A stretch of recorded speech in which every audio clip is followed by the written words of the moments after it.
मोदींनी clear cut Hindu vote bank तयार केली आणि 14 पर्यंत माझ्याशी अनेक जण, मी जेव्हा माझं पुस्तक प्रकाशित झालं होतं मोदी कसं बहुमत आणणार, माझ्याशी अनेक पत्रकार मित्र वाद घालायचे की अरे मुस्लिमांना बाजूला ठेवून या देशात सरकार बनूच शकत नाही.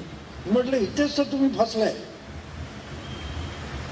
मुस्लिम वोट बँक 18% मुस्लिम आहे, ते सगळे मतदान करतात असं नाही आहे. समजा 15-16% मतदान करतात आणि एक गठ्ठा मतदान करतात, तरी ते किती होतं? 14 ते 15%. ह्या एका गोष्टीतून मोदींनी 15, 16, 17% हिंदू वोट बँक तयार केली.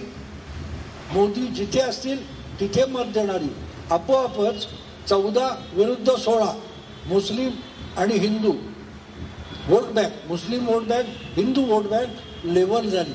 याच्यापेक्षा जास्त जे पक्षनिष्ठ असतील त्याचं पारडं जड पडतं.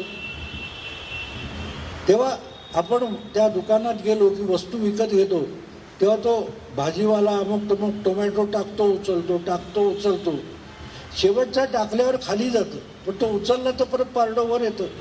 तो शेवटचा बटाटा किंवा टोमॅटो असतो ना, त्याचं नाव नरेंद्र मोदी असतं.